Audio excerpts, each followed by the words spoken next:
Okay guys, right, before we get into today's video, I've just got to go give a real quick shout out to the guys over at Billet Ford Components. We're going to be making drive shafts in this video for the Fiesta, and these are the guys that we're working with to get the proper billet ones made up. So link in the description below to their Instagram. Swing by, show them some love, click some likes, click the follow button, and all being well, once these have been tried and tested, these shafts will be available for you guys to purchase directly from them for a Mk1 Fiesta with a Z-Tech and a 6-speed gearbox.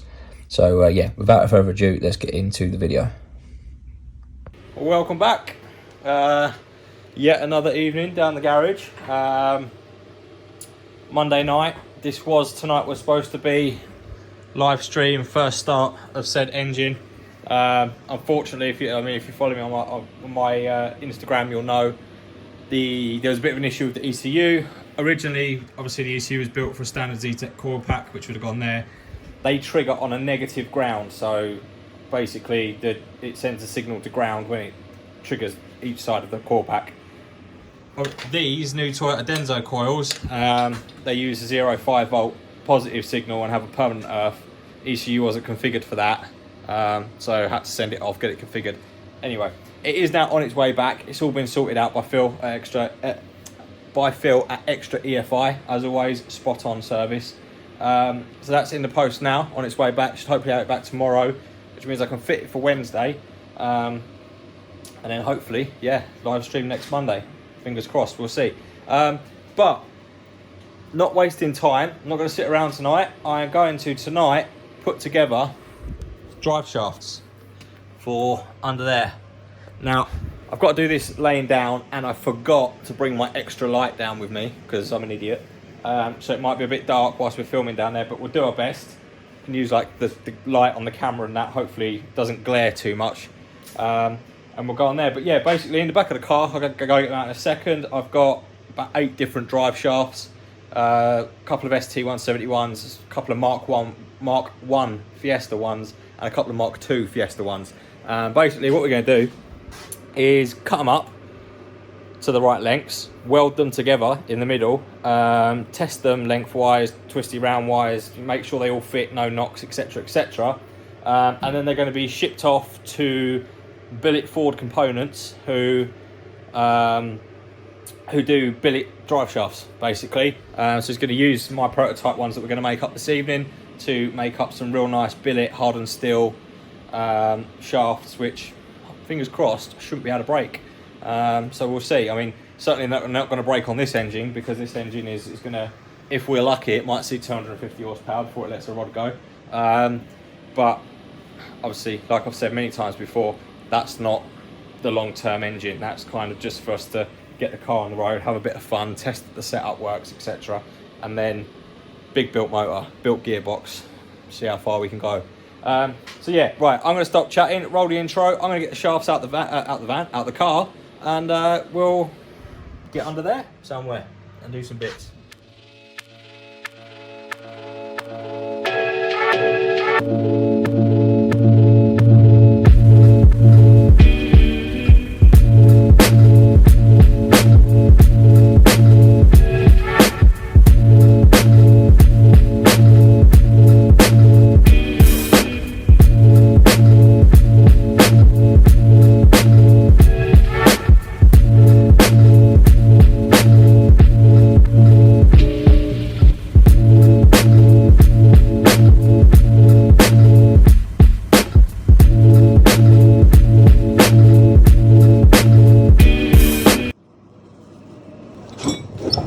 Okay, right, under the car.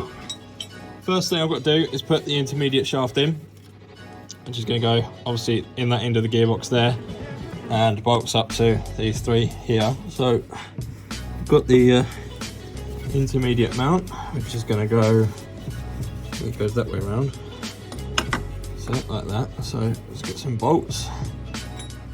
I'll try and do this whilst one-handed whilst filming. Don't know how well it's going to go. We'll see. I'll probably end up dropping this mount on my face.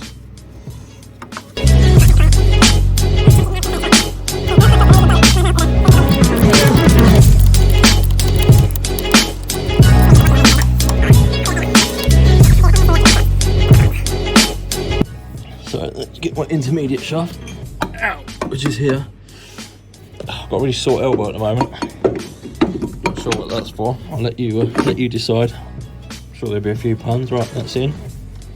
That's located in the gearbox. Okay, right, next thing up. Carrier cap on the intermediate shaft, which is these two 13mm bolts here. Put that cap on. Like that. You can see this was all nicely painted at one point, but it's been sat in the garage so long waiting for me to put it on that I've now dented it and ruined it and whatever else. But it's on the back of the engine, you're never going to see it. Well, you shouldn't see it anyway. There we go. Right, just need to get my ratchet, which I've now managed to lose, of course. There it is. Ratchet, tighten these up.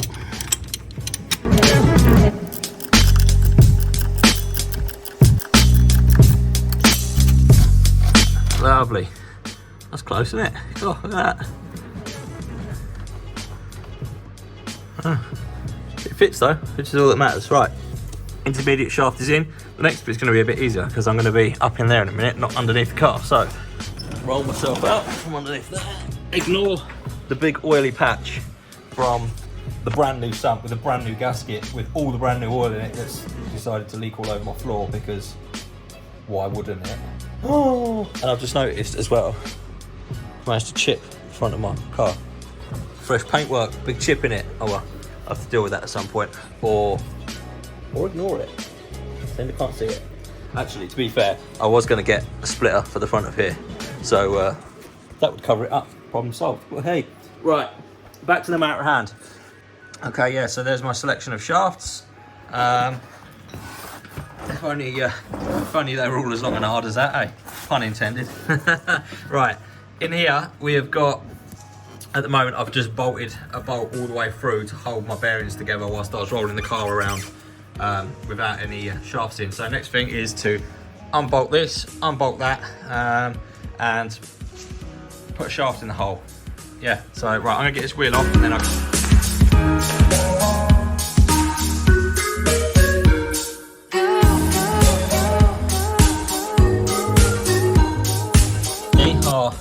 ST170 shaft, half shaft, is in the intermediate shaft there.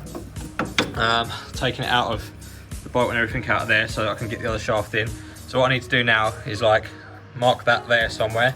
I'm going to cut this end off because that's redundant. And then up there I've got a long 1100 shaft, which is not really the right shaft to be using for this, but the CV, the spline count and everything is all the same. So because these are just like mock-ups, doesn't really matter. If I was actually welding these and sleeving them to actually use them as shafts, then obviously I wouldn't use that 1100 shaft because it's a lot thinner than the 13 or the XR2 one. So get that one cut and yeah, pop them in, see where we're at.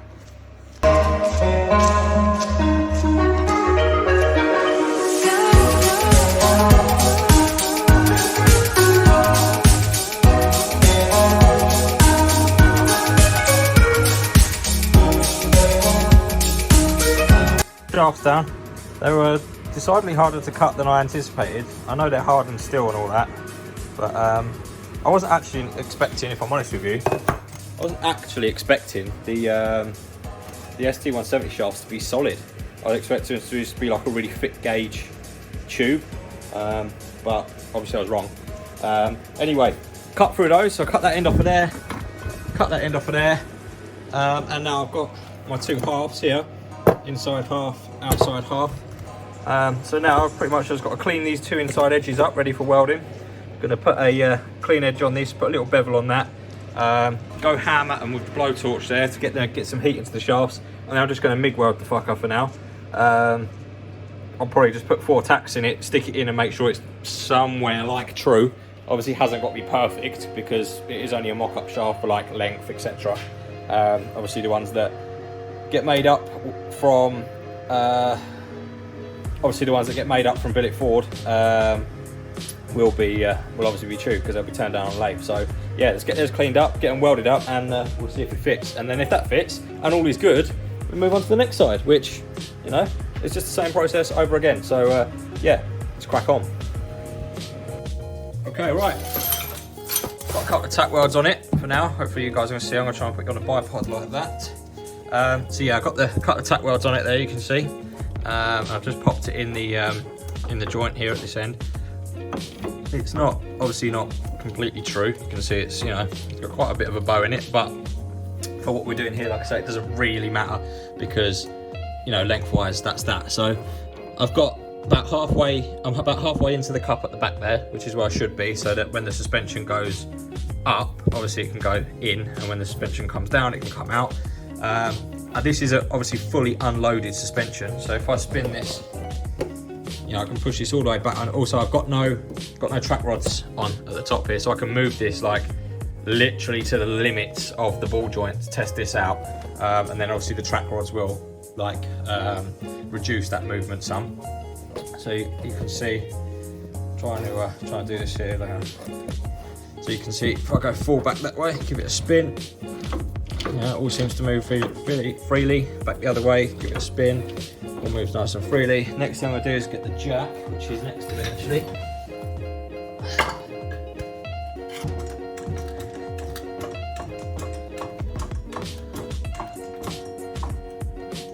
Okay, suspension is fully loaded. We've actually just lifted the jack off the jack stand a little bit, so I know it's 100% loaded. And we can do the same here.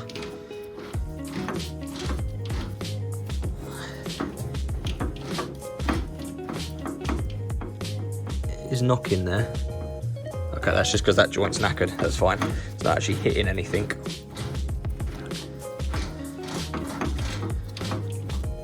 Yeah, right. I'm fairly happy with that. So I'm gonna whip this shaft out, heat that up, weld that fully so it doesn't get busted in transit, and then move on to the other side. And we are one step closer. Oh, that light's bright. We are one step closer to having a working set of shafts to get this baby going. Right, let's crack on. 2 hours later. Okay, right. Be perfectly honest with you, I didn't film any of that side whatsoever. 2 reasons. One is you've already seen me do that side anyway, and B, the car was a bit closer to the toolboxes than I thought, so I ended up doing like all of it laying on the floor in a pissy twisty mess. And to top it off, the CV boot split on me whilst I was working on it, so coincidentally CV grease just fucked out everywhere, which if anyone's ever done any drive shaft work whatsoever, CV joints, CV grease is pretty much the worst thing. I can't think of anything worse, but yeah, grim. Anyway, we have 2 equal length drive shafts. Again, another big reason for going with the 6-speed with the shaft and everything in there is because I end up with equal length drive shafts. Now, obviously, I mean, I know you can go IB5 box and you can use the 1.1 shaft and etc, etc. I didn't think the 1.1 shaft was going to hold up, I'll be honest. I mean, this was the CV joint I had in a standard Z-Tech, so like 100 horsepower, about 130 horsepower or so. And whether it happened before or after, I don't know, but that is, I managed to crack the cup there, you can see. So yeah, I didn't think the standard 1.1 gear was up to it. And at least this way, you know, we know everything's a bit more uprated. We've got the equal length drive shafts, which is like monumental in like reducing torque steer, because I'll be honest with you, I know that I've got a video somewhere. I have to try and dig it out for like the beginning of next week's video or something like that. But I've got a video where me and Dean pulling out of a pub car park one summer's afternoon, giving it the beans, and the car just veers right onto the other side of the road. Thankfully, no oncoming traffic, but yeah, it was uncontrollable. Like as soon as you gave it the beans, it just pulled itself across. So this is a big step into getting that sorted. So basically, cut, welded, shut, the lot, all good. I mean, they're not real true or whatever, but they'll do for the purpose we need them to. So I'm going to take these home tonight with me, strip all these down, clean them all out. Like, I mean, I've already cleaned that one there anyway, but clean all this lot out, clean all that lot out, so they're nice and clean for when they get up to billet 4 components, because it's taking the piss a bit if I send them up there covered in CV grease, isn't it really? So yeah, I'm going to get them stripped down, cleaned down and everything, packaged up, sent off to him. I'll speak to Sean, I think his name's Sean, sure his name's Sean, at billet 4 components, and ask him if he'd be happy to do a bit of filming for us whilst he's up there, so you guys can see the process of it being on the lathe or whatever. And yeah, part 2 of this video will come once they've all been machined up, sent back to me. We'll get them fitted up with some new CV boots. I mean, obviously I'm going to send these CVs and that up with him so that he's got the correct spline count and etc for the shafts on the end there. But when we get them back, obviously there'll be fully rebuilt shafts on this end, a rebuilt thing on that end, because obviously I smashed that tri-load bearing. I actually tried to hammer it back on and hit the edge of the bearing, and it just pinged off, just shot across the workshop, and all the tiny little bearing pins just, they're gone basically, never to be seen again. So we'll rebuild that. The only one I've got to keep is this one, because they don't sell these CVs here as individuals. You can only buy them as a full shaft. So we'll rebuild that one. You know, keep that actual CV and rebuild it. This tri-load bearing, I've actually got a new tri-load bearing on this. This is a brand new shaft that I took apart a couple of weeks back, but there's a new tri-load bearing on there, so I'll probably just clean that up and bang that one on the end of there once it's all come back and sorted out. So yeah, that's it guys. I'm going to leave this video off here. 2 custom made drive shafts. We'll send them off, get them billeted up. Said that about 4 times now. As always, like, subscribe, leave us a comment, let us know what you think, and yeah, exciting video, the next one. Very exciting video. I was going to try, there's no point in me keeping it a secret, is there? You all know what's coming. We are starting that. The next video, next Monday will be the live stream. The Friday following will be the first start video of the old Z-Tech Turbo in Little Red here. So yeah, pretty exciting. Things are coming on well. In reality, once we get the drive shafts back, the only thing we actually need is a pedal box and some brakes, and we could probably see if it will go around the corner, which would be quite, so probably quite exciting. As always, like, subscribe, etc, etc. I've said that twice now, rambling on, videos going on forever and ever because I'm just chatting shit at you, but there you go. As always, appreciate it. I'll catch you on the next one.